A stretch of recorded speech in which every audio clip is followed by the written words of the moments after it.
Hey guys, tonight we're walking the quiet, moonlit halls of Emperor Nero's golden house in Rome. It's 65 AD, and you are a Greek physician in the imperial court.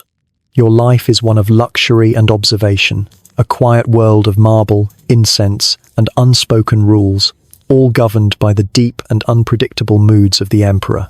One day, Nero's attention settles on a young servant named Sporus. Soon after, a series of strange and private orders are issued. He commands you to prepare the boy. He asks for the boy to be dressed in the priceless silk robes of an empress, and he announces to a baffled court that he will hold a formal public wedding. The court is stunned into silence. Why this specific boy? What is the meaning of this strange, theatrical, and almost obsessive display? Let's be honest. In Nero's Rome, you don't ask such questions aloud. Your job as a physician is to watch, to obey, and to quietly try and understand the mysteries of the human heart, especially the heart of an emperor. So, before you get comfortable, take a moment to like the video and subscribe, but only if you truly enjoy what I do here. As always, I'd love to see where in the world you're listening from, so please drop your city and local time in the comments below. Now, dim the lights, maybe turn on a fan for that soft background hum, and let's ease into tonight's journey together. The summons comes in the dead of night, not as a polite request, but as a frantic, hammering fist on your chamber door. You are Lysias, a Greek physician, and your life in Nero's golden house has taught you that a knock at this hour means only two things: a new imperial whim, or a terrible emergency. From the terrified face of the servant who fetches you, you know it is not the former. You gather your medical case, your hands, usually so steady, feeling a slight, unfamiliar tremor. You follow the servant at a near run through the endless, silent corridors of the Domus Aurea. The palace itself is a city, a monument to Nero's staggering ego, built on the ashes of the Great Fire. Even at night, the sheer scale of it is overwhelming. Moonlight streams through the great oculi in the ceilings, illuminating vast frescoed walls and floors of shimmering mosaic. The air is still and heavy, thick with the scent of expensive cedar, exotic perfumes, and something else, a low electric hum of panic. You arrive at the doors to the imperial chambers. They are guarded not by the usual stoic praetorians, but by a small, shaken group of the empress's personal attendants. They are weeping, their faces pale and terrified. They part for you, and you are ushered into the inner sanctum. The room is a temple of luxury. The air is cloying, thick with the scent of Poppia's favorite perfume, a rare, spiced balm, but it cannot mask the new, coppery, metallic smell that hangs beneath it. And then you see her. Empress Poppaea Sabina, the most beautiful woman in the Roman world, is lying on her bed, her silks disordered. She is a statue of pale wax, her famed amber-colored hair a tangled halo on the purple cushions. She is perfectly, unnaturally still. You are a physician, and you know death when you see it. You have been called too late. You move to the bedside, your professional instincts taking over. You reach for her wrist to feel for a pulse that you know is not there. You check her eyes. Nothing. You look for the cause. You see a small, dark stain on the fine silk sheets near her abdomen. A stain a servant girl is hastily, nervously, trying to cover with another blanket. What happened, you ask, your voice a quiet, clinical command. The servant girl just sobs, unable to speak, her eyes darting to the figure in the shadows on the far side of the room. Emperor Nero is not raving. He is not weeping. He is sitting on a small stool hunched over, his back to the room. He is dressed in a simple, dark tunic, a stark contrast to his usual theatrical splendor. He is staring at his own hands, his large, powerful frame utterly motionless. The only sound in the room is the quiet, hiccuping sobs of the servants and a strange, low humming sound coming from the emperor himself. You have seen grief in all its forms. You have seen the wailing of mourners, the quiet dignity of the stoic, This is neither. This is the coiled, terrible silence of a volcano that has just erupted and is now still, its destructive work complete. The air around him is thick with a terrifying, unspoken violence. A shadow detaches itself from the doorway. It is Tigellinus, the prefect of the Praetorian Guard, the Emperor's enabler, his right and most brutal hand. He approaches you, his face an unreadable mask, his eyes cold. A terrible accident, physician, he murmurs, his voice a low hiss. The Empress, in her delicate condition, slipped and fell. A tragic, internal ailment. You look from Tigellinus's dead eyes to the stain on the bed, to the unnatural stillness of the Emperor. You have heard the whispers for months. You know of Nero's sudden, violent rages, his frustration that Poppaea, pregnant with his heir, had berated him for returning late from the chariot races. You piece together the scene with a horrifying, sickening clarity. The servant's terror, the stain, the Emperor's strange, catatonic shock. The truth is a physical thing in the room, but it is a truth that cannot be spoken. The whisper that will fly through the palace by dawn is already forming. He kicked her. In a fit of rage, he kicked his pregnant wife, and he killed her. Tigellinus is watching you, his gaze sharp, analytical. He is waiting to see what you will do. You are the man of science. You are the one who must make the official declaration. This is the moment your life, your very survival in this court, is balanced on the point of a knife. You are a Greek, a student of Hippocrates. You know the truth. But you are also a servant of Nero. You slowly, deliberately, break your own gaze from the body and look at Tigellinus. You nod, a single, shallow movement of your head. Yes, you say, your voice a dry croak. A great tragedy, the fall. It has taken her from us. A flicker of something satisfaction perhaps passes through Tigellinus's eyes. He has his official story. He has his medical witness.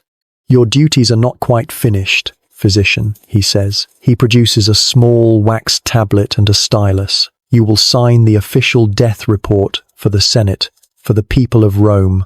Her passing was due to a sudden sickness of the womb. He hands you the tablet. This is it.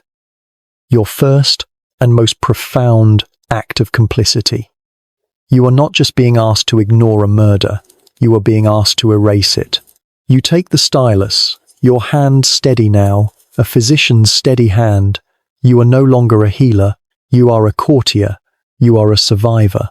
You sign your name to the lie, the sharp scratch of the stylus on the wax, the only sound in the room, a sound that seems to seal your own fate as surely as it seals Poppaea's. As you walk back to your quarters through the silent golden halls, the first grey light of dawn is beginning to filter in. You have just witnessed the inciting incident. You have just seen the Emperor's violent, unstable, and all-consuming passion in its rawest form.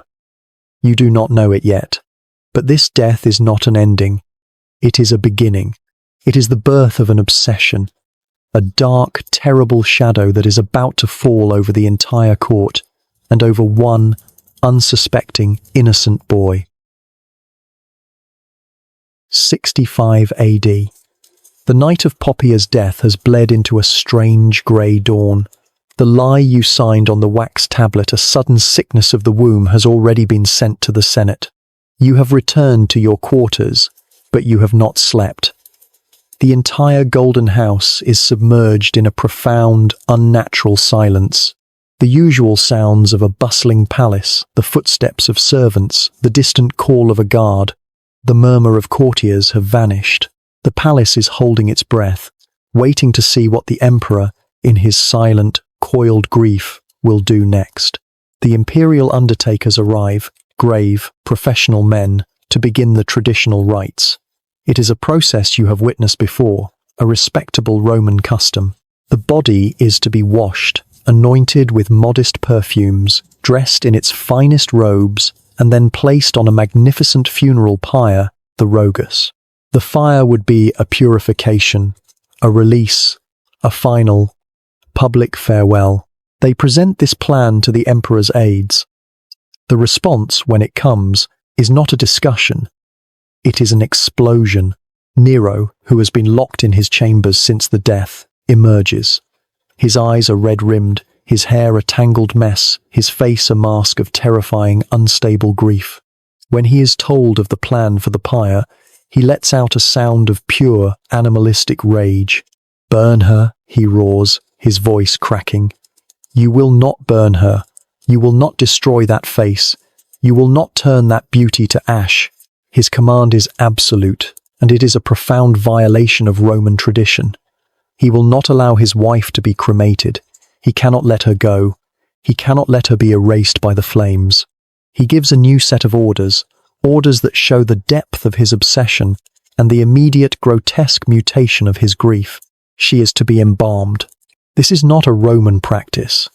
It is a foreign, Egyptian superstition, a barbarian custom of preserving the flesh, of denying the natural order. You, as a Greek physician, are repulsed by the idea. It is unnatural, but your opinion is not requested. Your expertise, however, is.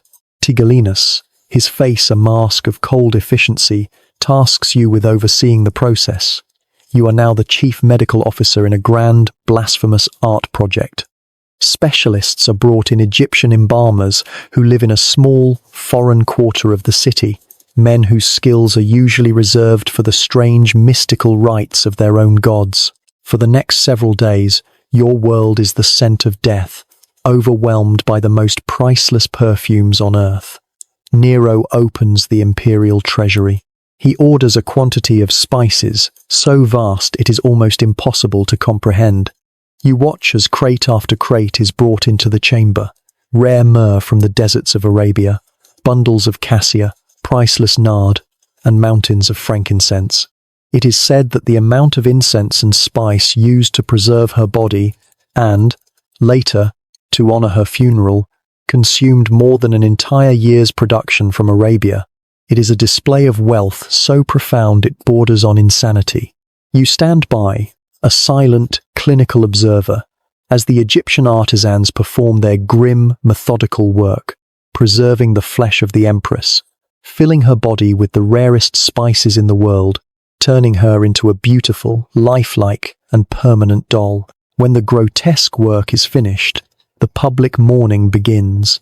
This is where Nero, the actor, the artist, takes center stage. He orders a state funeral of unprecedented splendor. He, the emperor, personally delivers the funeral oration from the rostra in the Forum, the public stage of all Rome. You stand in the crowd, watching. He is a masterful performer.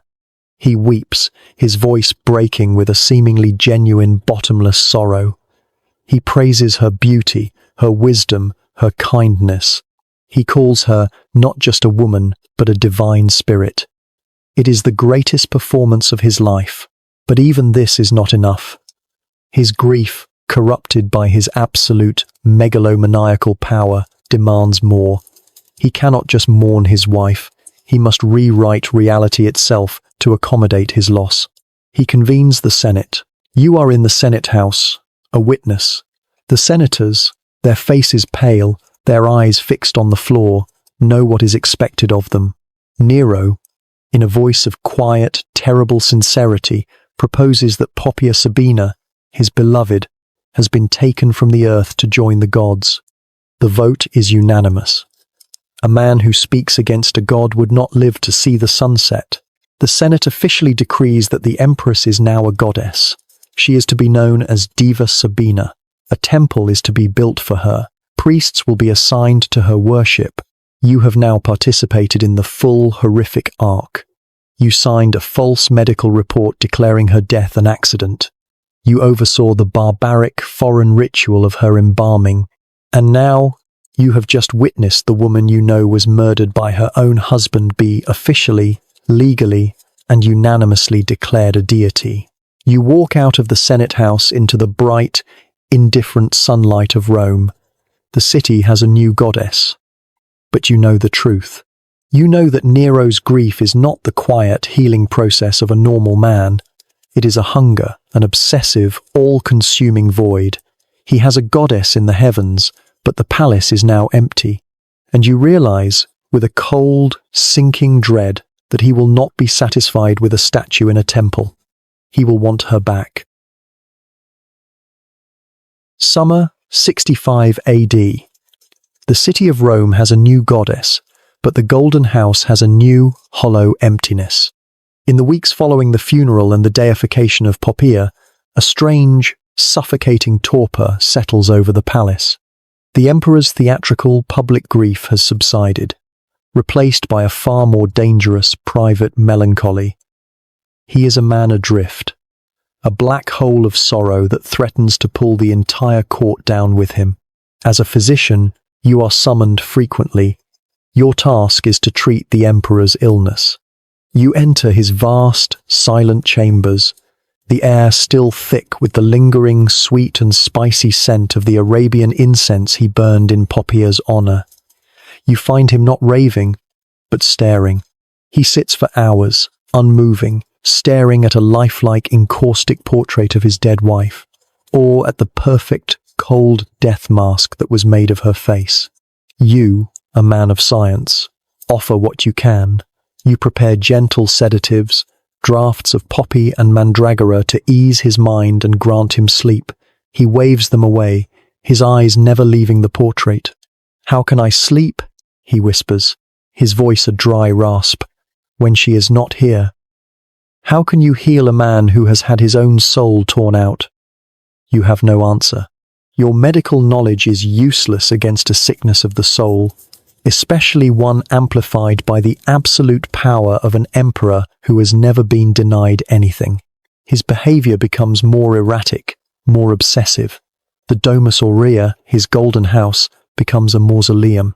He orders Poppaea's chambers to be left exactly as they were, untouched.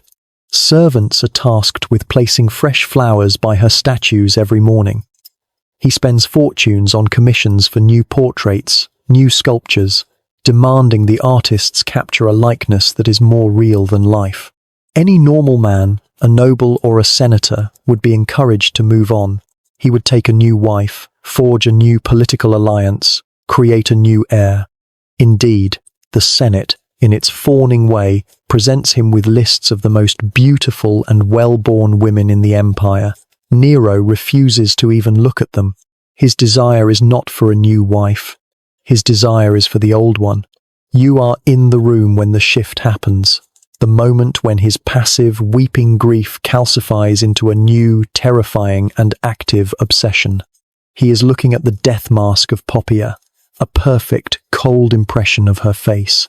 "It is not fair," he says, his voice a low, dangerous growl. "I am the Pontifex Maximus.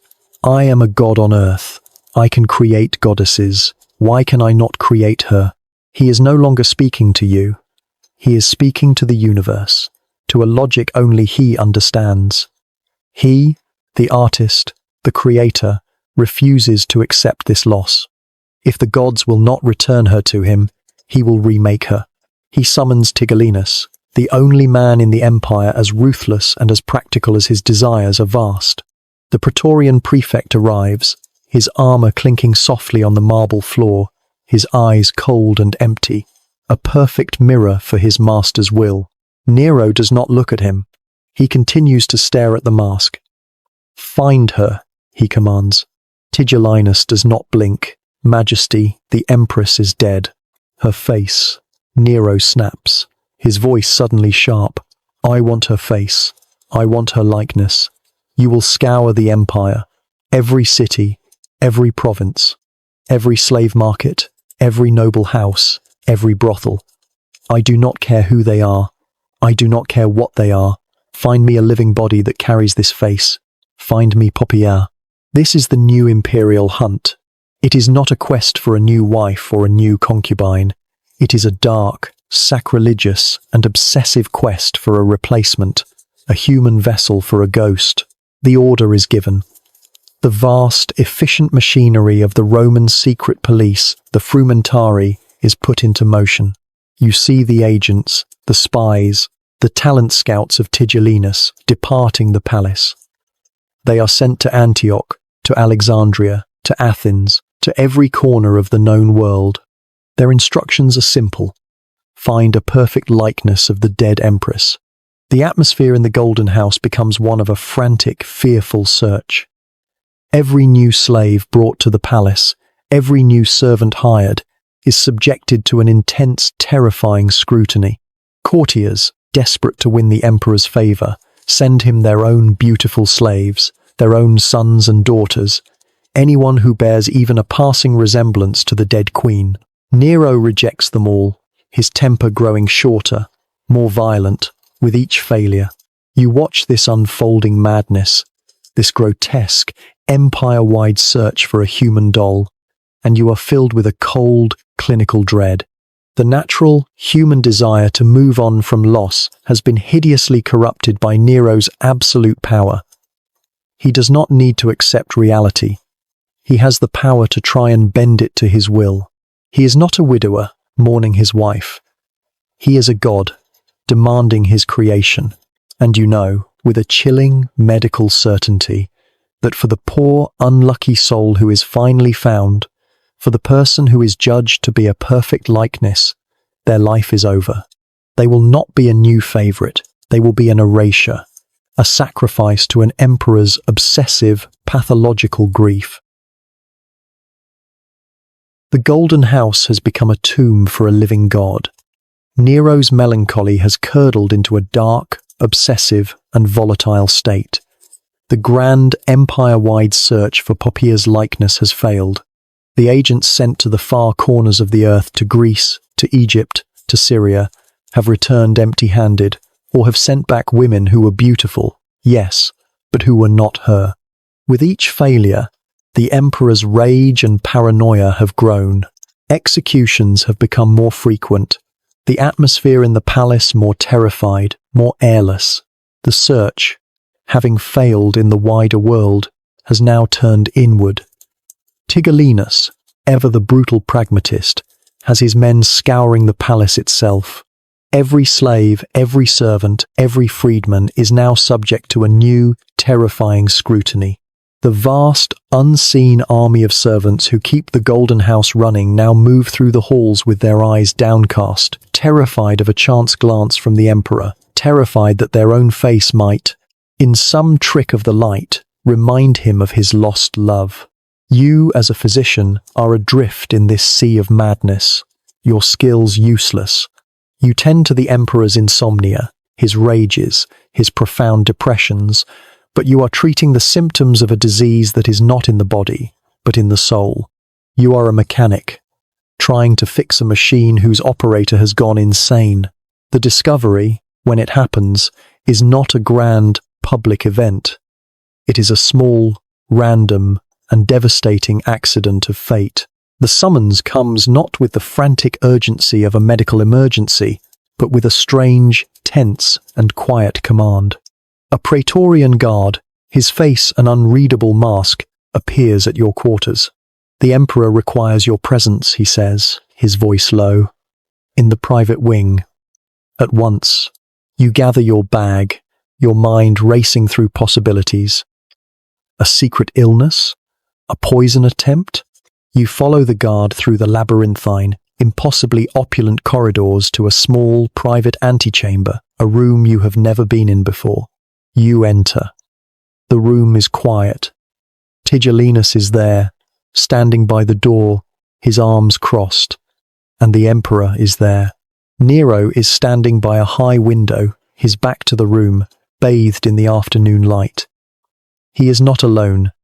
In the center of the room, trembling so violently you can almost hear the sound, stands a boy. He is young, perhaps 16 or 17, and dressed in the simple, drab tunic of a palace freedman, a former slave, now a low-level servant. He is pale, his hands clasped before him, his eyes wide with a terror so profound he seems paralyzed by it. Lysias, Nero says, his voice a strange, soft, almost wondrous murmur. He does not turn around. Come here, look. You step forward, your sandals silent on the mosaic floor. You look at the boy. your physician's eye taking in his terror, his youth, and then you see it. It is not a passing similarity. It is not a trick of the light. It is a biological miracle, a cruel cosmic joke, the boy's face. It is the face of the dead empress, the high, smooth forehead, the delicate curve of the jaw, the shape of the wide, almond eyes, the precise, perfect bow of the lips. It is Poppia Sabina. It is her exact, unmistakable, and beautiful face, grafted onto the terrified, slender body of an adolescent boy. You feel a cold jolt, a feeling of profound, supernatural dread. This is not a likeness, this is a resurrection. His name, Tigellinus says from the door, his voice flat, is Sporus. Examine him, Nero commands, finally turning from the window. His face is not the face of the grieving widower you have been treating. His eyes are bright, wide, and filled with a wild, terrifying, and manic joy. The joy of a man who has just seen a god perform a miracle just for him. You approach the boy, your own hands trembling slightly. "It is all right, son," you murmur in Greek, your professional voice a calm facade over your own shock. "I am a physician. I will not harm you." You conduct the examination. You feel his pulse, a frantic, terrified bird trapped in his wrist. You check his eyes, his teeth. He is a perfectly healthy, if terrified, young man. His only ailment is the sheer, random, and catastrophic chance of his own features.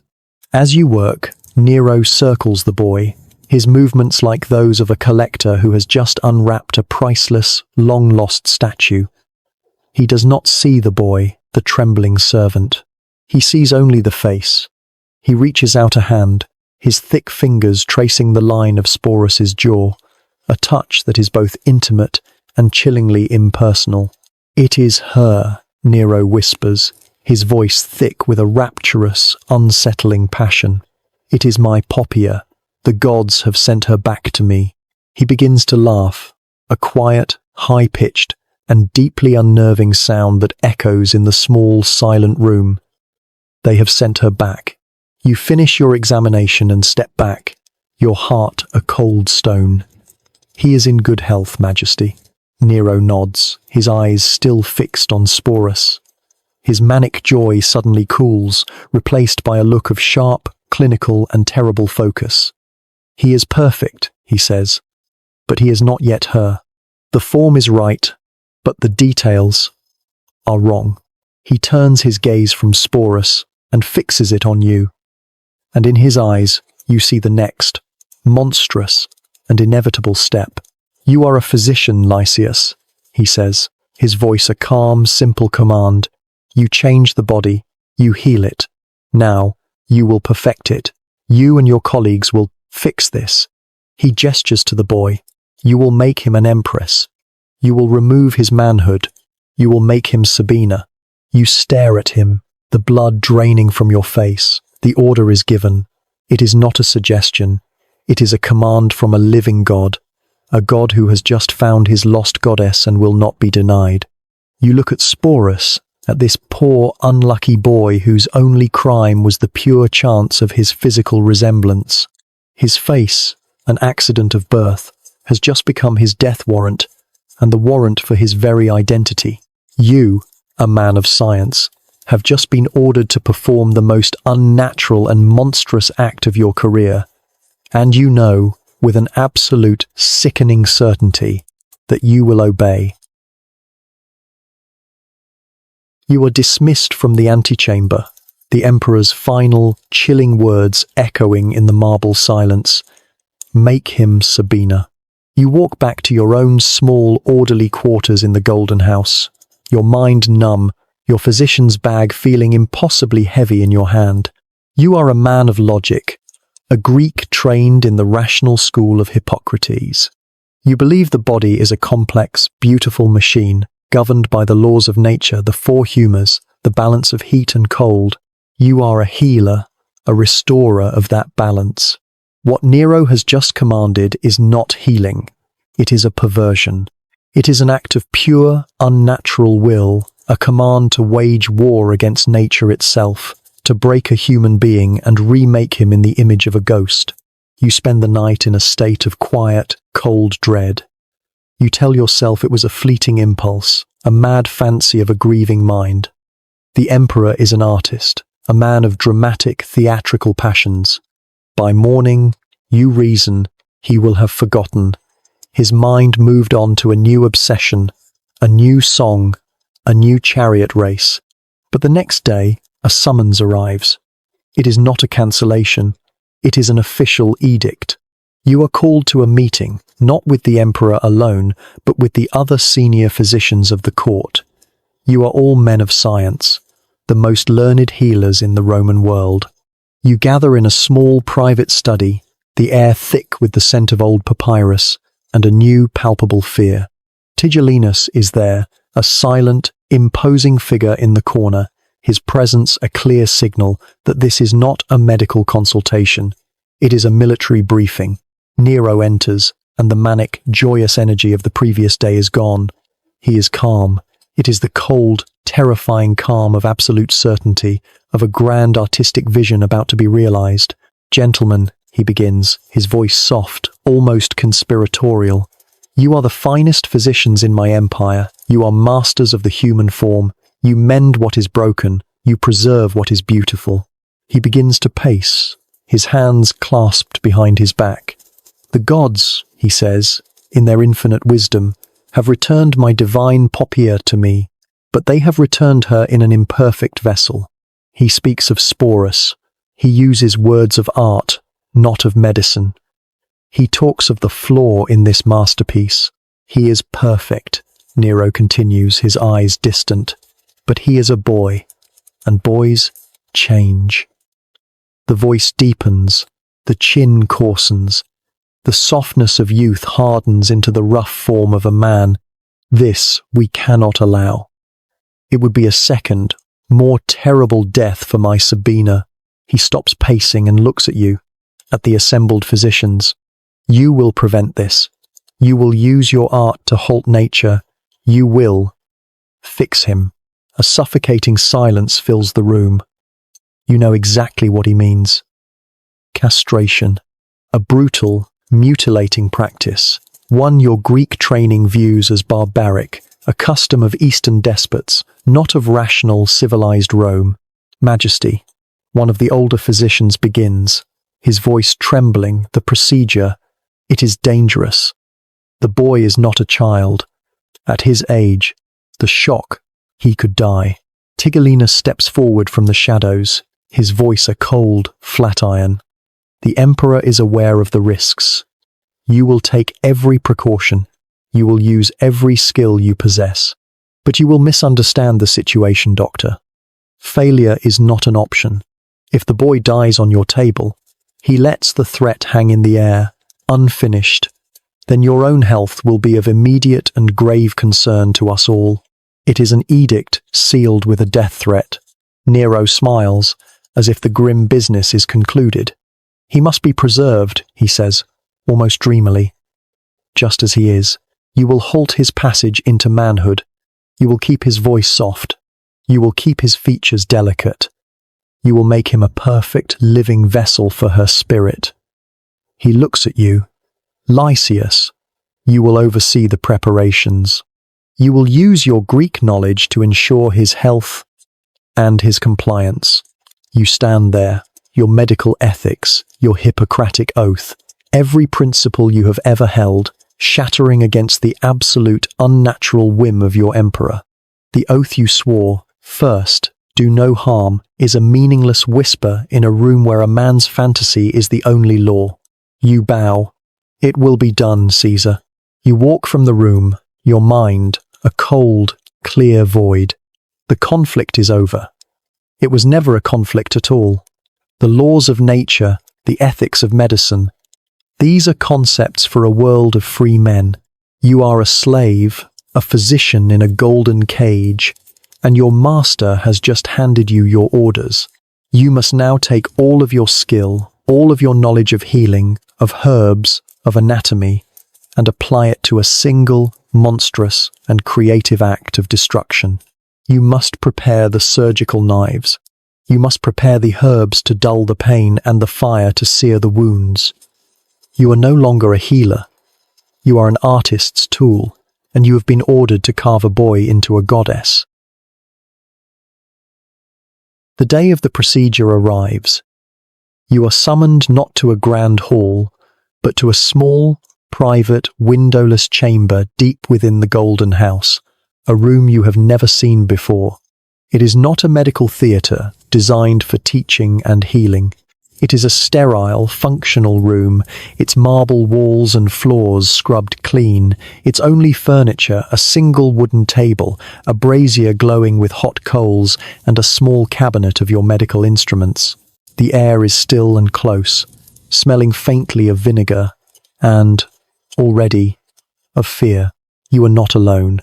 Nero has summoned the finest surgeons in Rome, men whose usual work is patching up gladiators or performing delicate surgeries on the eyes of senators.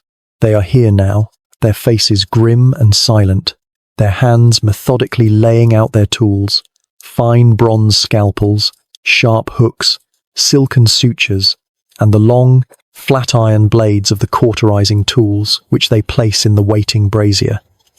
There is no conversation, no scholarly debate, just the quiet, metallic clink of instruments, a sound that seems to echo too loudly in the small stone room. Your role, as the Emperor's personal physician, is not to perform the cut. That, thankfully, is left to the others. Your duty is perhaps even more twisted. You are here to ensure the Empress survives. You are the healer, the guardian of his health, the man who must manage the pain and the shock that could so easily kill the boy. You are here to use all your knowledge of healing to facilitate this act of profound harm. You turn to your own preparations, the sharp, clean scent of herbs filling the air. You unstop a small amphora of strong, dark wine. Into this, you pour your measured doses, a heavy draught of poppy extract to bring sleep, a tincture of henbane to cloud the mind and erase the memory, and a scraping of mandragora root to deaden the nerves. You stir the concoction, the dark liquid swirling. It is a merciful draught, a gift of oblivion that will spare the boy the worst of the physical agony. But it is also the first act of complicity. It is the drug that will make the unholy act possible. The door opens, and two tall Praetorian guards enter. Between them, walking with a stiff, terrified gait, is Sporus. He has been bathed. His dark hair is neatly combed. He is dressed in a simple, clean, white tunic. He is just a boy, perhaps 17 at most, his face a perfect, pale mask of delicate features, and his eyes are wide, dark pools of pure, silent, animalistic terror. He knows. He does not know the details, but he knows he has been brought to this room to be unmade. He looks around the room, at the stern-faced surgeons, at the guards, at the glowing brazier, and then his eyes find yours. He looks at you, Lysias, the Greek physician, the man who examined him with a gentle hand just days before. His gaze is not one of anger or accusation. It is a desperate, silent, and utterly heartbreaking plea.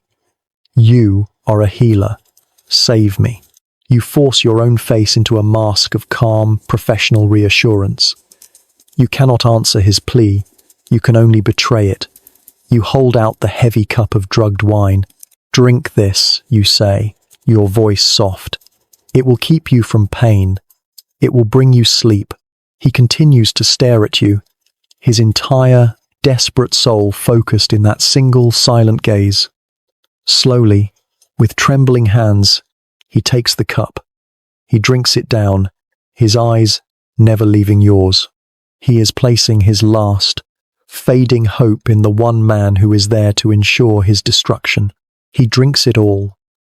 The guards lay him down on the wooden table. The draught is strong, and it works quickly. His eyes, still locked on yours, begin to lose their focus.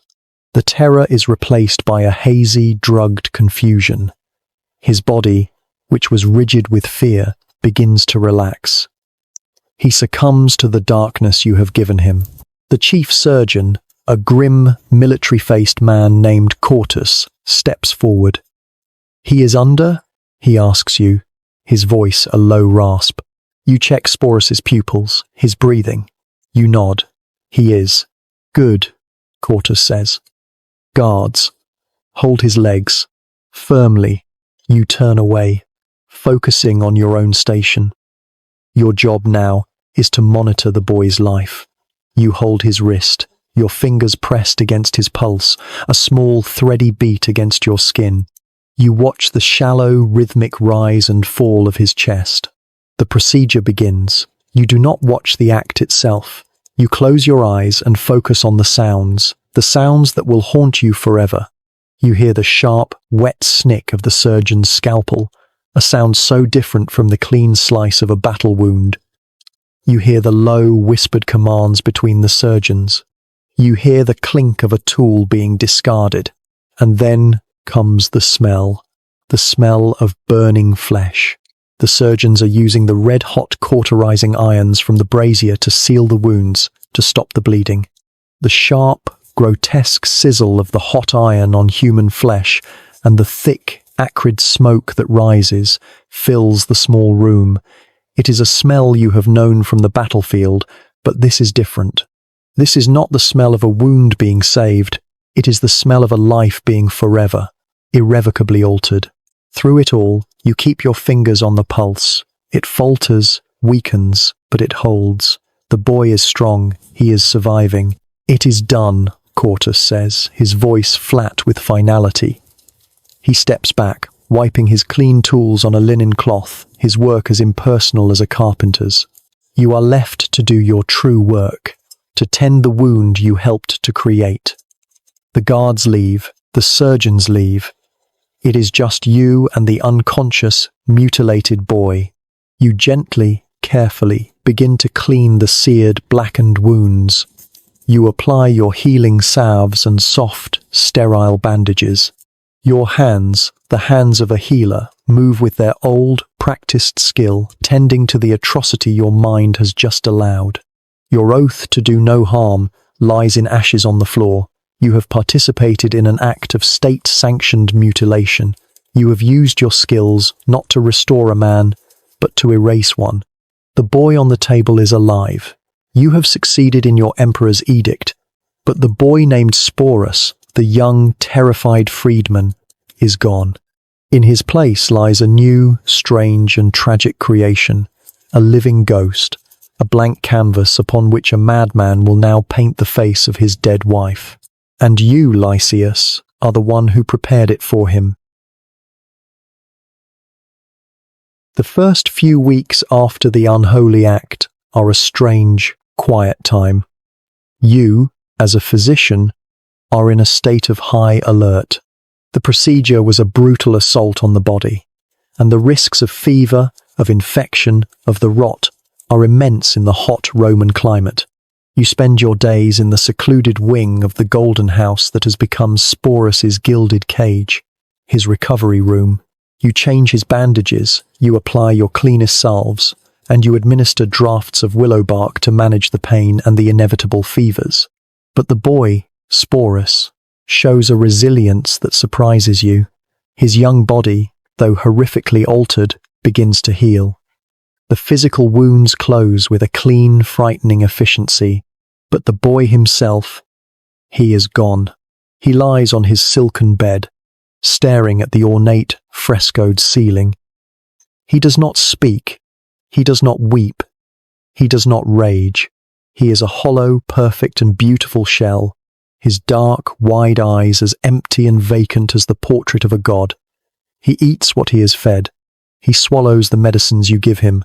He is the most perfect, most obedient patient you have ever had, because the person inside has retreated to a place where your skills and your questions cannot reach. His mind has fled, leaving only his body behind, a body that now belongs to Nero. As his physical strength returns, the second phase of his transformation begins, the true erasure. A new team of tutors, dispatched by Tigellinus, arrives. These are not the rough surgeons who performed the act. These are the soft-handed, precise artisans of the imperial persona. Poppya's former handmaidens, women who knew every detail of her life, are brought in. They begin to teach him. You stand by, your medical duties now reduced to simply monitoring his health, and you watch, horrified, as they deconstruct the boy and build an empress in his place. They teach him how to walk, not as a boy, but as Poppya walked, with a slow, gliding, and deliberate grace. They teach him how to sit, how to arrange his hands, how to tilt his head in that specific, alluring way that Poppya was famous for. A voice coach is brought in, a man who teaches Sporus to speak in a softer, higher register, to modulate his voice, to mimic the dead empress. You hear them practicing, hour after hour, a strange, monotonous, and heartbreaking recital. Then comes the hair. Poppya's famed amber-coloured hair was her signature. Sporus's dark hair is treated, dyed, and styled into a perfect, elaborate imitation of Poppya's signature coiffure. The final, irreversible act of this transformation happens one evening. You are summoned, not to treat him, but to witness. You enter the chamber and find it filled with the scent of expensive, exotic perfumes, Poppya's perfumes. Sporus is standing in the center of the room, held upright by two handmaidens who are dressing him. They are not dressing him in the simple, elegant robes of a high-born boy. They are dressing him in the Empress's own state robes. You see the layers of priceless, shimmering silk, the deep purple stola embroidered with gold thread, the same robes you saw Poppya wear at imperial functions. The garments, designed for a woman's form, hang strangely on his slender, boyish frame, but they are a magnificent, terrible cage. He is no longer Sporus. It is at this moment that Nero enters. He stops at the doorway, his hand going to his mouth.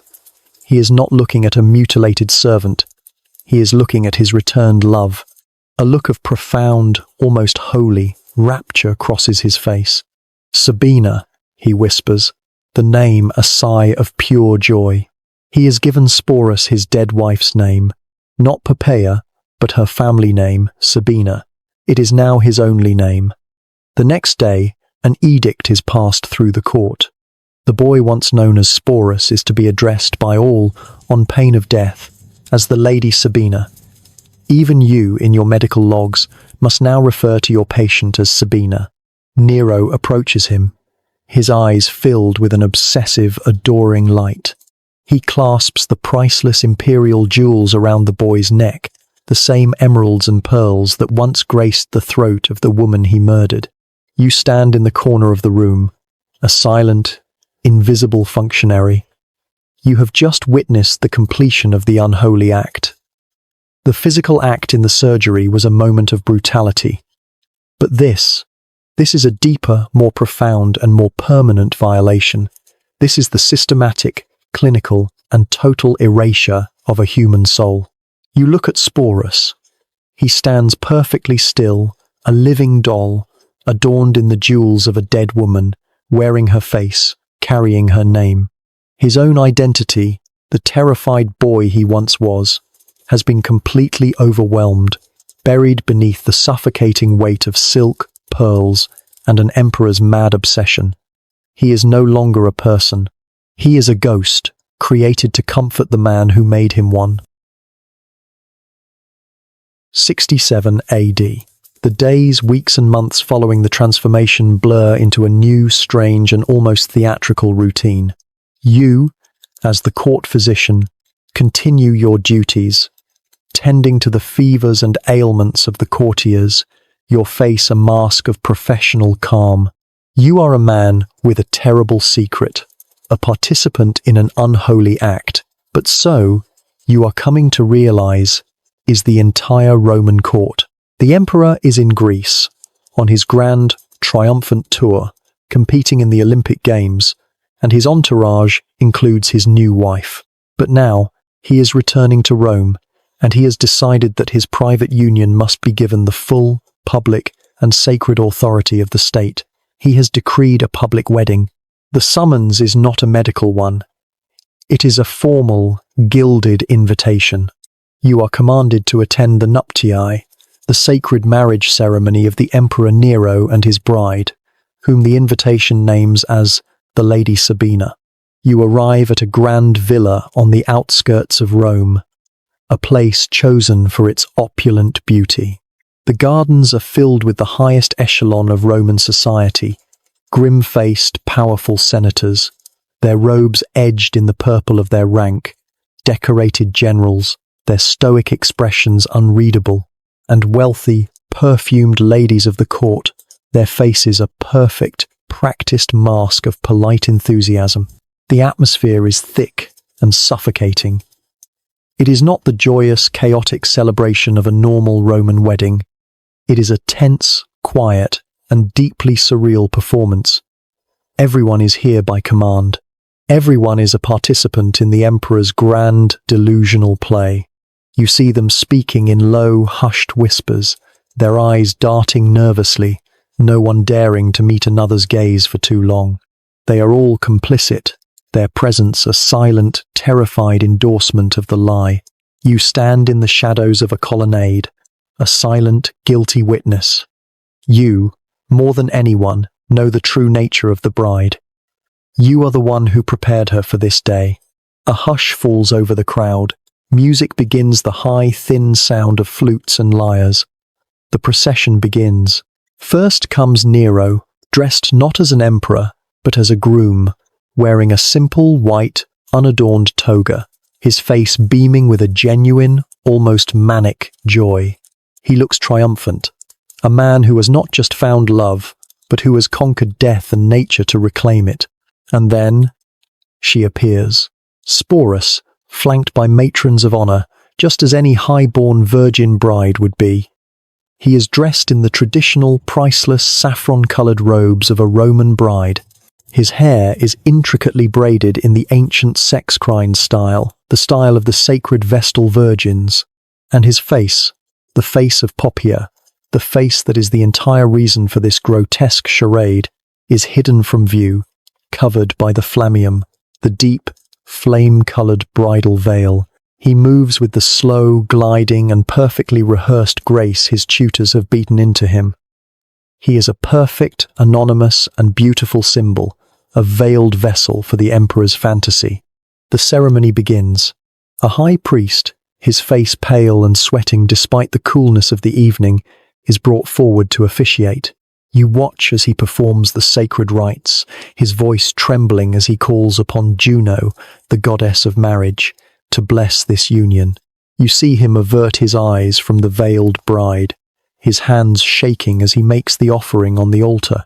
The marriage contracts, the tabulae nuptials, are brought forward. You see Tigellinus, the praetorian prefect, the enabler of all this, step forward to sign as the bride's guardian, his expression one of bored, cynical duty. Then comes the central moment, the dextrarum iunctio. Nero takes the small, delicate hand of his veiled bride and clasps it in his own. He recites the ancient, sacred vow, ubi tu Gaius, ibi ego Gaia, where you are Gaius, there I am Gaia. A collective, shuddering breath passes through the assembled senators. The Emperor of Rome, in a public and binding ceremony, has just taken the ritual role of the woman, declaring himself the wife. But Nero, in his madness, is thorough. He has this boy, this Sabina, not as his husband, but as his wife. The ceremony is a bizarre and contradictory blend of traditions. The boy is the bride. The boy is the empress. The logic is Nero's alone. The ceremony concludes. Nero lifts the veil, just slightly, to kiss his new empress. The assembled crowd of Rome's most powerful men and women bursts into a forced, overly loud, and almost hysterical round of applause. "Felicitations, Caesar," they cry. "A beautiful bride. A blessing upon the house of Augustus." You stand in the back, your hands cold, your heart a stone. You have just witnessed the absolute, terrifying zenith of imperial power. Nero's fantasy is no longer a private, secret madness hidden within the palace walls. It has just become the official, state-sanctioned reality. He has not just defied the laws of nature, he has forced the entire Roman state to defy them with him. The fundamental laws of your society, the sacred traditions of Roman religion, the very distinction between man and woman, have all just been proven to be meaningless in the face of one man's absolute, delusional will. The wedding is a sham, a blasphemy, a lie. But you look at the terrified, applauding senators, and you know that it is now, and forever, the truth. The wedding is over. The official proclamation has been made. The Roman state has formally recognized the union, and now, a new, bizarre, and terrifying normalcy settles over the Golden House. The Emperor's court, a finely tuned instrument of sycophancy, adapts with terrifying speed. The impossible has become the routine. The boy named Sporus is gone. In his place, there is only the Empress Sabina. Your life as a physician continues, but you are now the permanent private doctor to this new empress. You are a constant witness, a privileged observer of the greatest, most disturbing performance in Roman history. The public life of this new imperial couple is one of constant theatrical display. You are required to attend the grand banquets that Nero holds nightly in the Golden House. You stand in the shadows of the immense, perfumed dining hall, and you watch. Nero is a man reborn. The dark, brooding, violent grief that haunted him after Poppæa's death has vanished, replaced by a manic, almost giddy state of infatuation. He is the doting husband. You watch as Sabina is carried in on a golden litter, reclining on cushions of the richest Tyrian purple. He is dressed in the priceless, shimmering silks that once belonged to Poppæa. His hair is a perfect, elaborate copy of her famed amber-dyed coiffure. His face, that tragically, perfectly identical face, is pale with fine rice powder, his lips stained red. He is a work of art, a living, breathing statue of the dead empress. Nero fawns over him. He drapes the boy in Poppæa's own emeralds. He feeds him delicacies with his own hands, a rare bird's tongue, a grape dipped in honey. And he addresses him, his voice loud enough for the entire court to hear, with the most intimate, affectionate titles. My lady, he calls him. My empress, my Sabina, my divine Poppæa. And the court plays along. You watch as powerful, bearded senators, men who command legions, men who govern continents, bow low before this silent, painted boy. You are radiant tonight, Lady Sabina, they murmur, their faces carefully composed into masks of adoration. The gods have truly blessed the emperor. The public performance is perfect, a mass delusion held in place by the absolute, terrifying power of the emperor's whim. But the private reality is your domain, and it is a far more horrifying spectacle.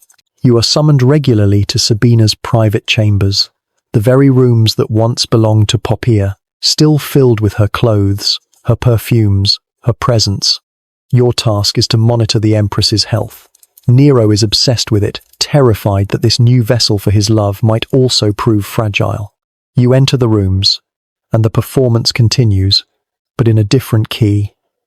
The handmaidens, the same women who once served Poppæa, attend to Sporus with a chilling, practiced duty. They address him as empress. They bathe him. They dress him. Your examination is a quiet, clinical, and soul-crushing ritual. You may leave us, you tell the handmaidens. They bow and retreat, leaving you alone with the boy. The emperor requires me to check your health, my lady, you say, your own voice feeling thick and false in your throat. He stands by the window, a small, thin figure, utterly dwarfed by the heavy, priceless silk robes of the dead woman. He turns to you, and the mask is gone. The boy you see in these private moments is not an empress. He is not a god. He is a void.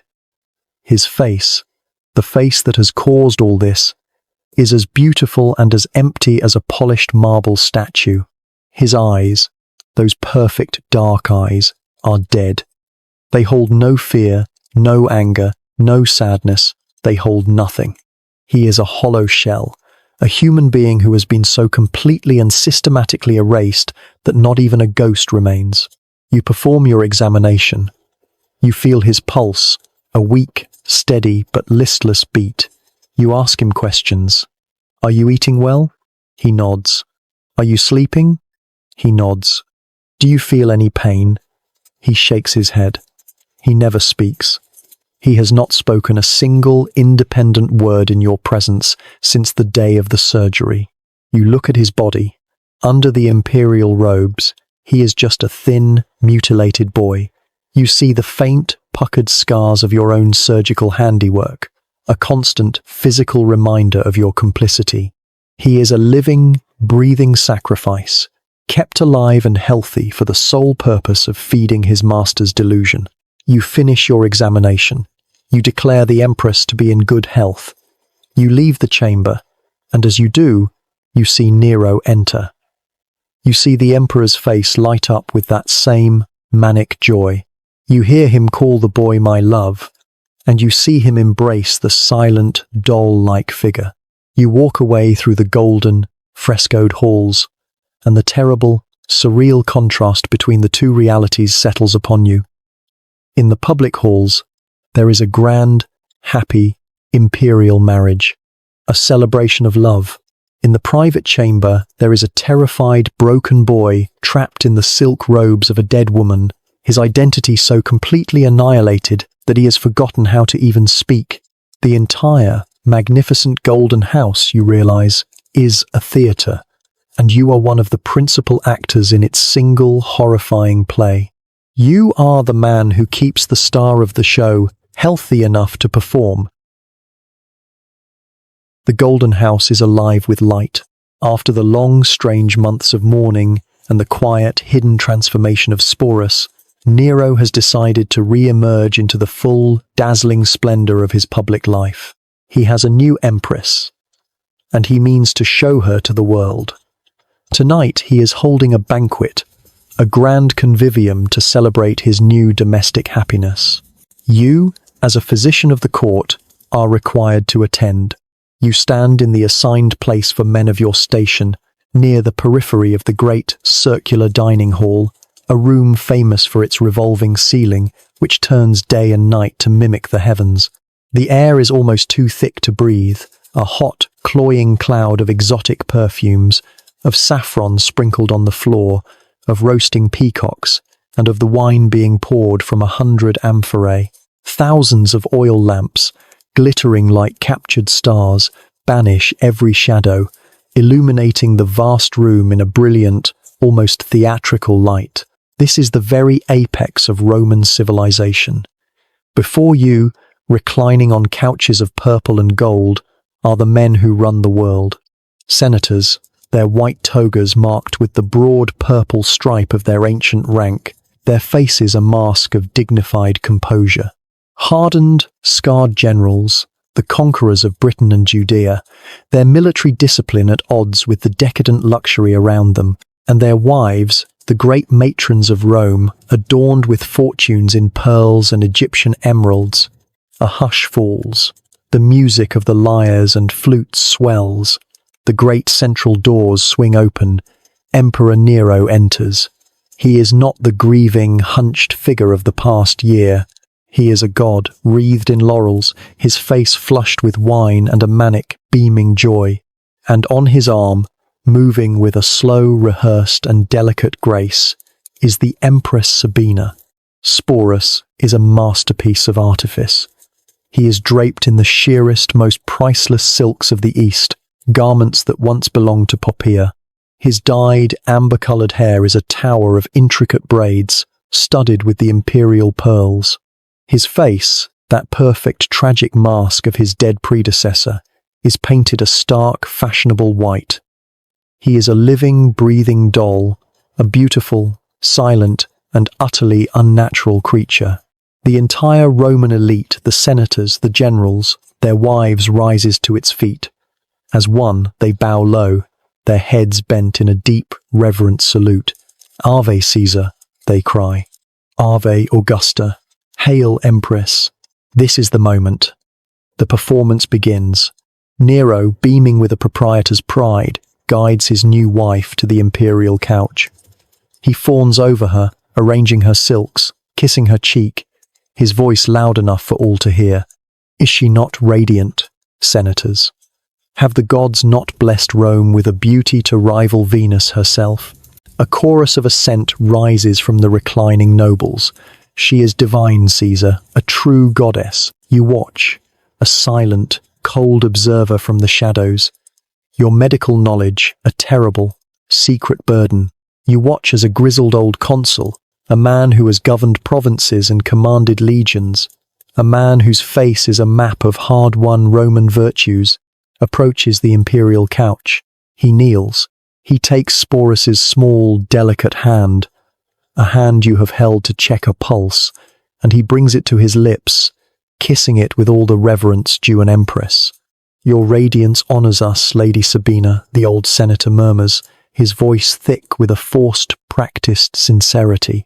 He does not flinch. He does not hesitate. This is the madness. Not Nero's madness that is a simple, understandable, if monstrous, obsession. The true, profound madness is here, in this room. It is the collective, shared, and perfectly performed delusion of the entire Roman ruling class. Every single person in this hall, with the possible exception of Nero himself, knows the truth. They know this is a boy. They know he is a mutilated former slave. They know the entire spectacle is a grotesque, blasphemous charade. And yet, they all play their part. You watch as a noblewoman, a famous wit known for her sharp tongue, compliments the empress on the delicate softness of her voice. You watch as a battle-hardened general discusses the feminine grace of the boy's movements. They are all trapped.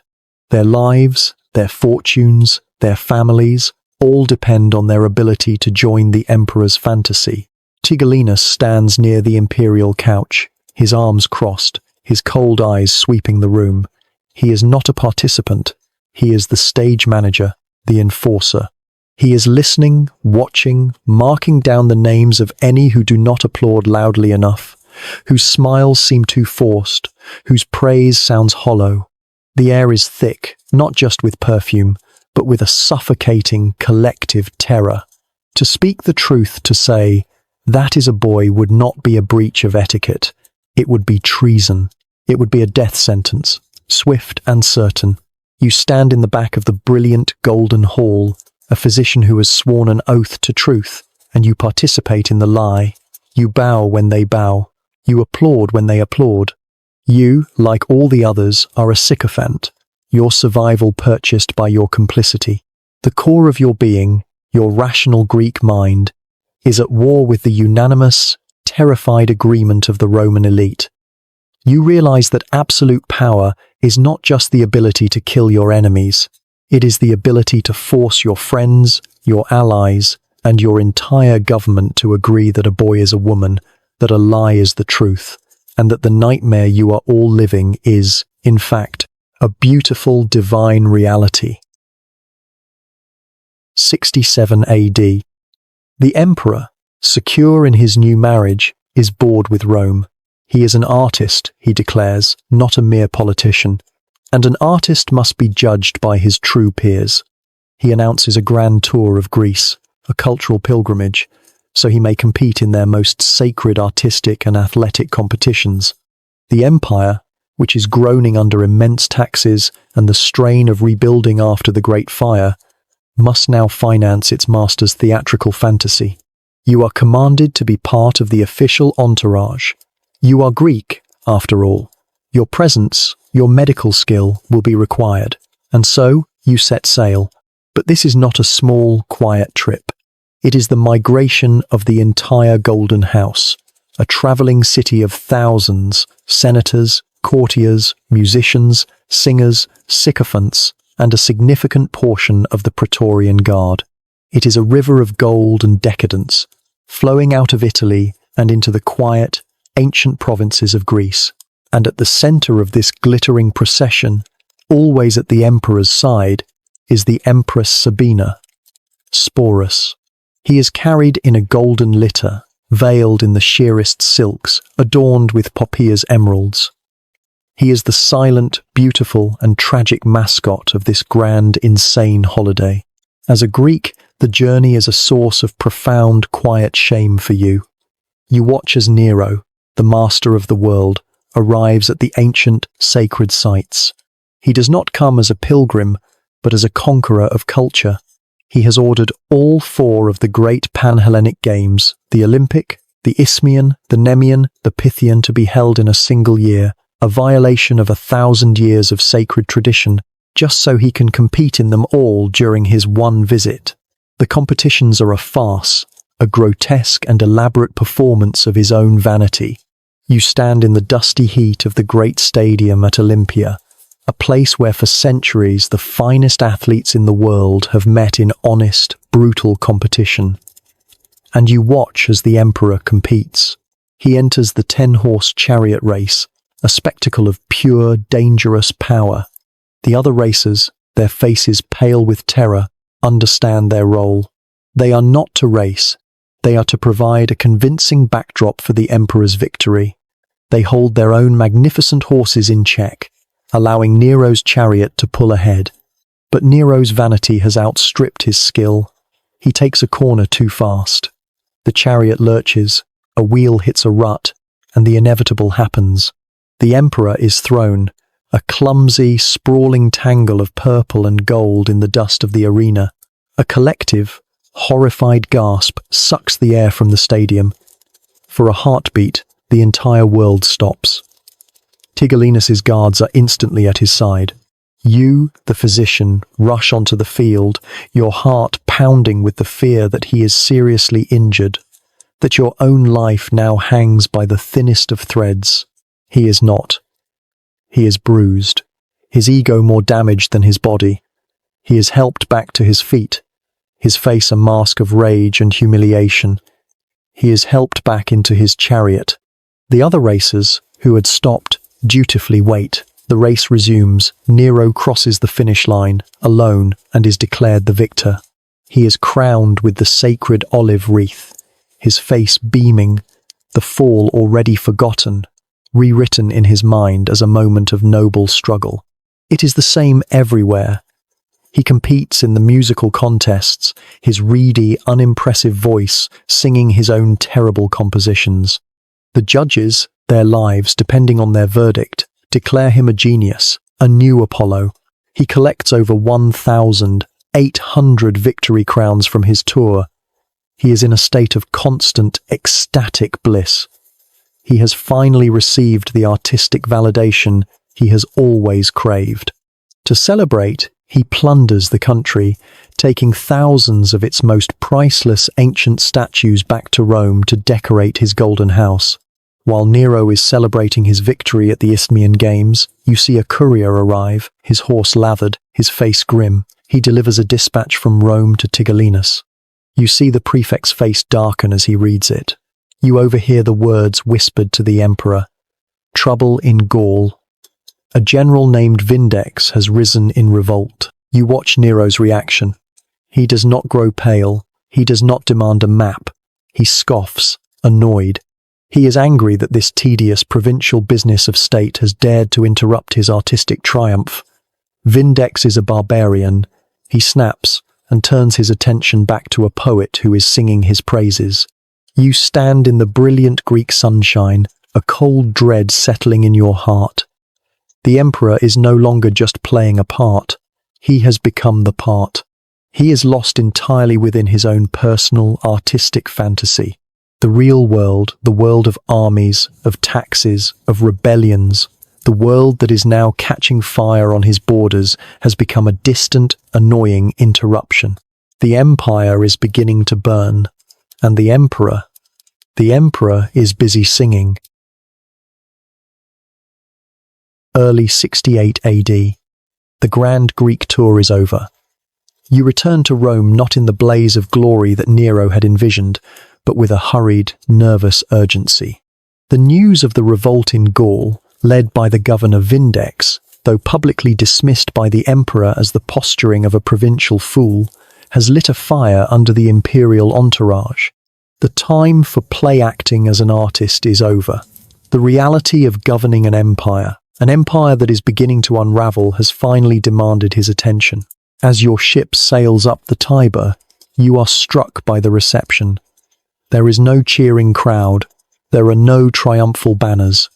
The city of Rome, the heart of the world, greets its returning emperor with a cold, sullen, and unsettling silence. The people who line the streets to watch his procession back to the Golden House are thin, their faces gaunt and grey. Their eyes are not adoring, they are watchful, filled with a quiet, simmering resentment. The atmosphere in the city has soured completely. The Golden House, your home, is still a bubble of impossible, insulated luxury, but the city it dominates is beginning to starve. The grain dole, the free bread that keeps the Roman mob happy and placid, has been interrupted. The vast, monumental expense of Nero's artistic tour, his endless construction projects, and his sheer, decadent neglect of the state's finances have finally borne their bitter fruit. The treasury is empty, and the ships carrying grain from Egypt are late. As the court physician, you have the freedom to move through the city. You visit the great markets near the Forum, and what you see chills you to the bone. The stalls, usually overflowing with produce, with fish, with bread, are half empty. The price of a simple loaf of bread has tripled. You see citizens, once respectable, now haggling with beggars over scraps. You hear the whispers in the crowds, no longer just gossip about the emperor's strange marriage to Sporus, but dark, angry, muttering about hunger. The love affair between Nero and his people, a bond he always nurtured with bread and circuses, is dying. Back in the Golden House, the cracks are appearing in the facade of imperial power. The news from the frontiers is growing worse. Vindex's revolt in Gaul is spreading, gaining support from other legions. Now, a new, far more dangerous name is being whispered in the halls. Galba, the governor of Spain, a respected old-school general from a powerful family, has also declared his opposition. You watch as frantic dispatches arrive, carried by exhausted, mud-spattered messengers. You see Tigellinus, the enforcer, the man of iron, looking genuinely worried for the first time. He tries to present these grim reports to the emperor to make him understand the gravity of the military crisis. And Nero.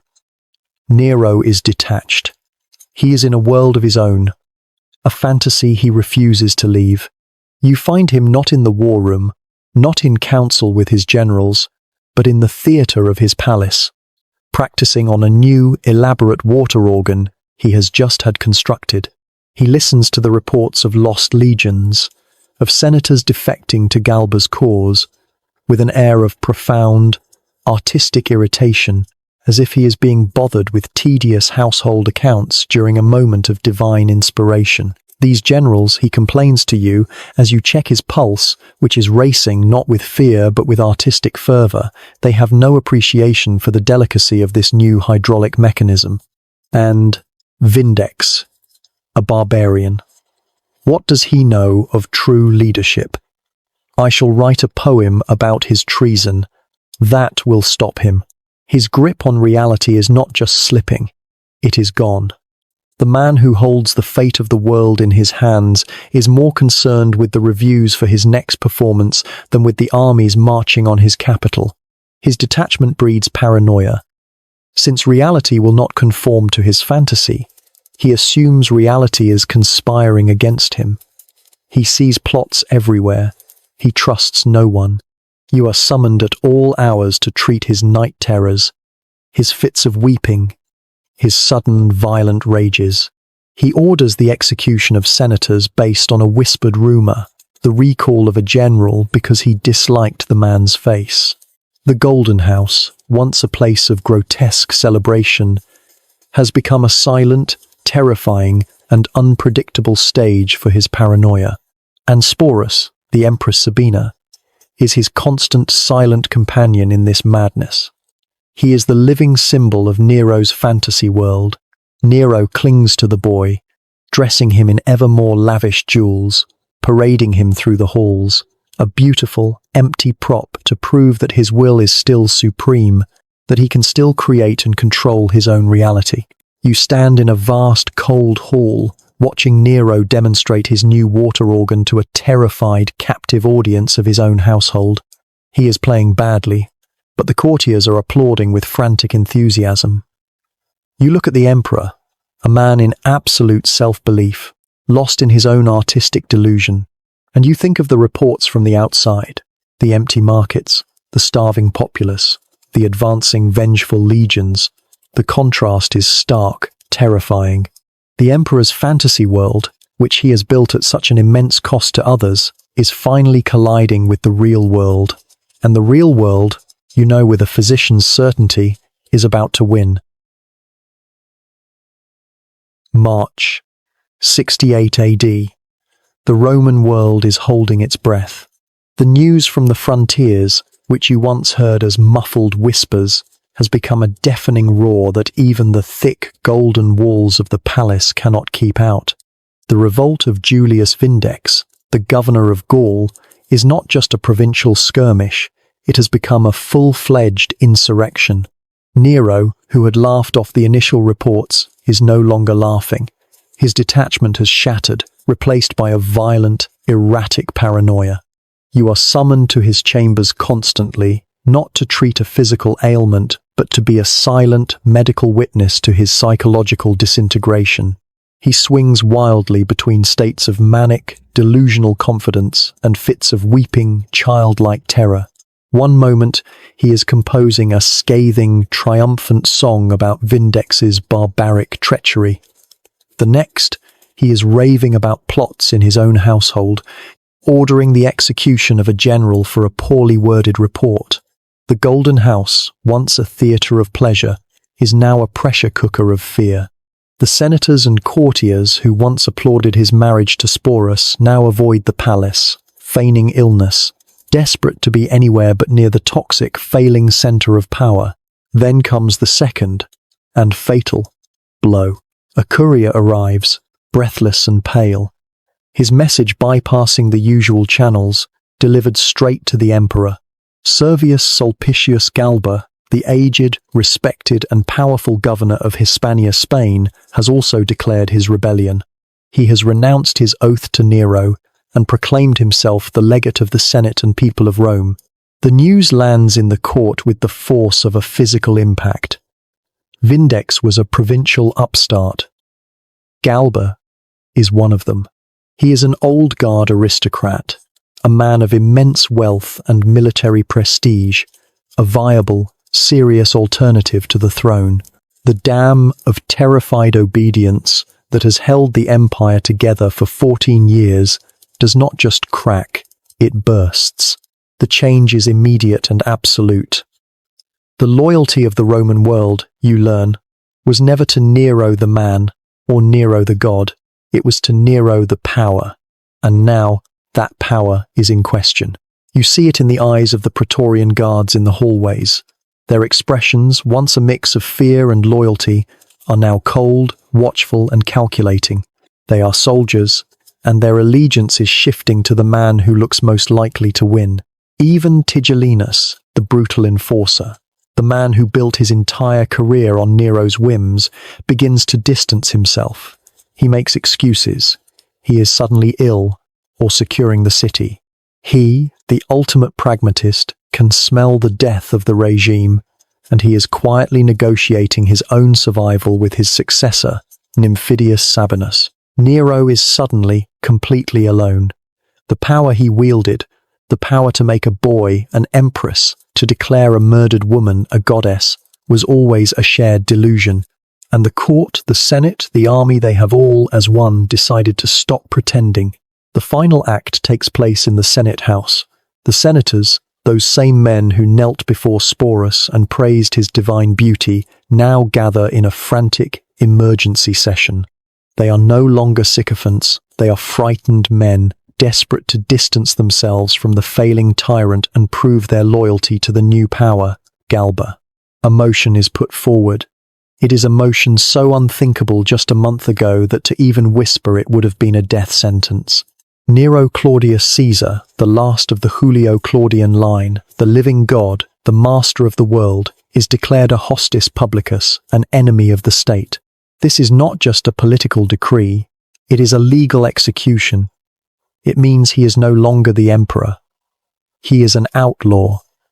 He has been stripped of all titles, all protection. Any Roman citizen now has the right, and indeed the duty, to kill him on sight, without trial. The news reaches the Golden House in the dead of night. It is not delivered by a formal messenger, but by a single, terrified freedman who has run from the city. The reaction is instantaneous. The palace, which had been in a state of paranoid tension, simply empties. The Praetorian guards, whose job it was to die for the emperor, abandon their posts and declare their allegiance to Galba. The servants, the slaves, the courtiers, the musicians, the artists, they all melt away into the darkness, taking with them whatever small, valuable items they can carry. The great Golden House, the most magnificent and opulent building on earth, becomes a vast, hollow, and echoing tomb in a matter of hours. The terrified obedience of the empire, a force that seemed as strong as a mountain, has evaporated like morning mist, revealing the profound, hollow emptiness that was always at the heart of Nero's power. June 8th, 68 AD. The news of the Senate's decree that Nero is now a hostis publicus, an enemy of the state, spreads through the Golden House not as a whisper, but as a silent, instantaneous shockwave. The terrified obedience that has held the empire together for 14 years simply evaporates. The grand, shared delusion is over. You awaken in your small physician's quarters before dawn, not to a summons, but to a profound, unnatural silence. The usual sound of the Praetorian Guard's heavy, rhythmic patrol in the corridor outside your door is gone. You open your door and look out. The hallway is empty. The torches are guttering, untended. The palace is holding its breath. Then you hear it. Not the sound of marching, but a sound of scrambling, of soft-shod feet moving with a new, furtive energy. You see servants, men you have known for years, scurrying from the imperial chambers, their arms full of stolen silver, of silk tapestries ripped from the walls. The rats are leaving the sinking ship. The great Golden House, the most opulent and guarded building on earth, is being looted from the inside out. You, a man of science, are a pragmatist. You realize with a sudden cold clarity that your position as court physician is no longer a privilege. It is a death sentence. You are a known associate of a public enemy. Your instinct for survival, honed by years of navigating this paranoid court, takes over. You shed your fine, identifying robes of a Greek physician. You put on the simplest, darkest tunic you own, the clothes of a common man, a ghost. Your only goal now is to disappear, to melt into the chaos of the city. As you make your way toward a small servant's exit, you pass through a corner of the main atrium, and you see him, Nero. He is not the god emperor. He is a frantic, pale man, his eyes wide with terror, his famous red-blonde hair a tangled mess. He is dressed in a filthy, common traveller's cloak, a floppy hat pulled low, his face muffled in a cloth. He is the Sun King disguised as a beggar, a pathetic, tragic actor in his final, terrible play. He is not alone. His entourage is a small, pitiful handful of his most loyal freedmen, including his secretary Epaphroditus and his confidant, Phaon. And then you see the fifth figure, a shape that makes your heart stop. It is Sporus. He is still dressed in the priceless, shimmering silk robes of the Empress Sabina. In the chaos of the final hours, in his terror, Nero has clung to this last, living symbol of his fantasy. The boy is weeping. A high, thin, terrified sound as he is half dragged, half carried by the fleeing emperor. It is the first sound you have heard him make in over a year. You do not move. You do not breathe. You press yourself into the shadow of a great marble column. You watch this grotesque, tragic procession, The disguised god, the weeping goddess. The terrified servants scramble out of a side door and vanish into the pre-dawn storm that is just beginning to break over Rome. This is your last haunting image of the boy you helped create. You do not follow. You flee in the opposite direction, melting into the city, finding refuge in the crowded, anonymous tenements of the Subura, a world away from the palace. The rest of the story comes to you as it comes to everyone else. In frantic, whispered rumors that fly through the city, you hear how the small party was seen on horseback, how they were recognized, how they fled to Phaon's squalid country villa. You hear the final, pathetic details, told with a kind of grim, fascinated horror by the people in the streets. You hear how the Senate, upon learning of his hiding place, sent soldiers to arrest him. You hear how Nero, a man who had murdered thousands, could not find the courage to take his own life. You hear how he paced the small, damp room, weeping, practicing with a dagger, unable to push it in. You hear of his final, famous, self-pitying lament. Qualis artifex perio, what an artist dies in me. And finally you hear of his end. How, with the sound of the approaching soldiers' horses in the courtyard, he finally forced his secretary, Epaphroditus, to guide his hand and drive the dagger into his throat. You sit in the corner of a dark, crowded tavern, a cup of cheap, sour wine in your hand, a physician disguised as a dockhand. You listen to the city celebrate the death of the tyrant. They are celebrating the end of a monster. But you are reflecting on the end of a man. You, more than anyone, knew the depth of his sickness, the all-consuming, obsessive grief that led him to defy nature itself. You have seen his godlike self-image, his artistic delusions, his grand golden world, and you have now heard the tale of its pathetic, terrified end. A man in a dirty tunic, weeping in a hovel, dying in the mud. The great, tragic play is over. The artist, as he called himself, is dead, and you, the unwilling accomplice, the silent witness, are left alone in the ruins, free, but haunted forever by the ghosts you helped to create. June, 68 AD. The great beast is dead. The city of Rome has exploded in a chaotic, violent, and ecstatic celebration. You watch from the shadows of a tavern in the Subura, a physician disguised as a common labourer, as the mob surges through the streets. They are drunk, not on wine, but on a sudden manic release of a decade's worth of fear. They tear down Nero's golden statues, smashing his face with hammers.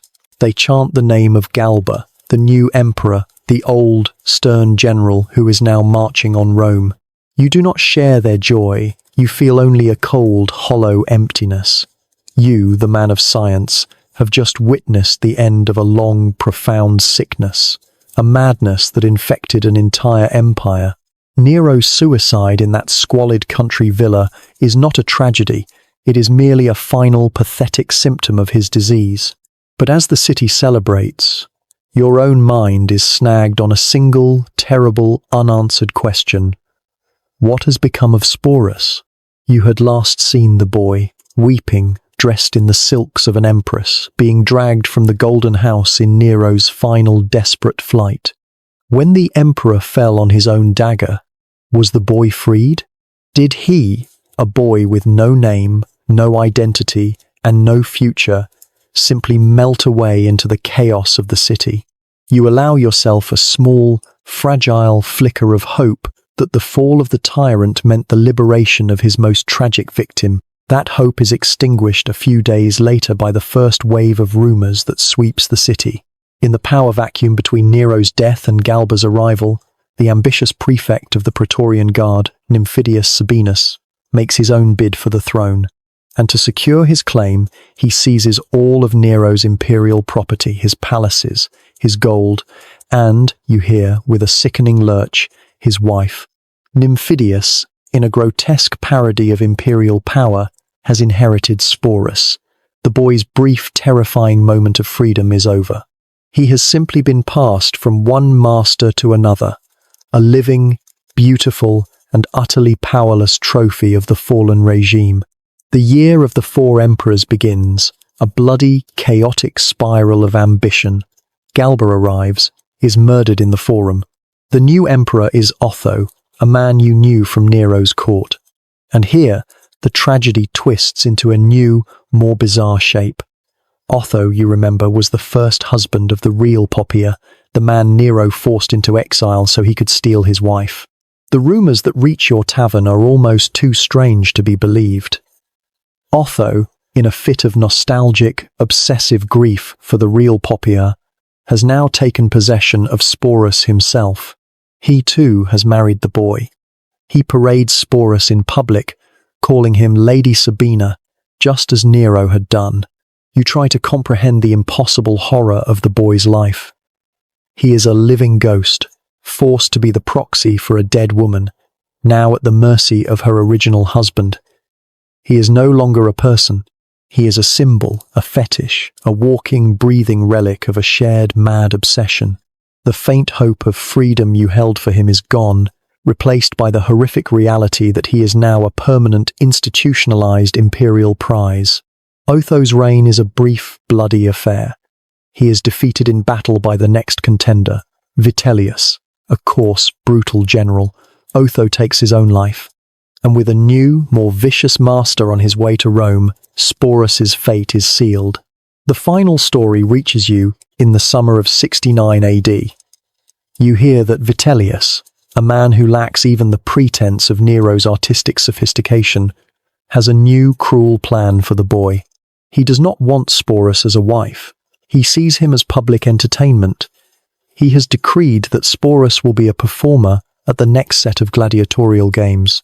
He is to be dressed as the goddess Proserpina, to be publicly, theatrically abducted and ravaged in the arena for the amusement of the mob. This, for Sporus, is the final, unbearable humiliation. To be Nero's empress was a private horror. To be Otho's prize was a strange degradation. But to be paraded in the arena, to have his ultimate suffering turned into a lewd spectacle for the masses, is a fate he cannot accept. The final piece of news is quiet, almost an afterthought in the great bloody drama of the Civil War. Sporus, the boy empress, the living doll, the tragic victim of a face he did not ask for, is dead. He has taken his own life. He found a way to get a dagger, and with a courage he was never allowed to show in life, he ended his own story before Vitellius could write the final, brutal chapter. You sit in your quiet room, the sounds of the new, more orderly Rome outside your window. You are safe. You have survived. But the news of Sporus's death is a final, heavy stone, settling in your heart. You think back to that day in the private chamber, to the boy's terrified eyes, to the drugged wine, to the sharp, metallic smell of the cauterizing iron. You were an artist of that boy's destruction, a physician who helped a madman carve a boy into a ghost. His faint hope for freedom, his very identity, was trapped in a horrific reality where he was nothing but a trophy. His suicide, you realize, was not his final defeat. It was his first and only victory. It was the one single act of his life that he truly, fully, and finally chose for himself. And so, the tragic story of Sporus and the dark, obsessive world of Emperor Nero comes to its end, a grim tale of power, madness, and a life erased. Let the memory of those cold, marble halls and the Emperor's burning bright fantasies fade away. The intrigues and horrors of that ancient golden house can be left in the past. Your only task now is to let the quiet of your own room settle in, a safe harbor from the storms of history. If this journey into the shadows of Rome helped you unwind tonight, a quiet like is always deeply appreciated.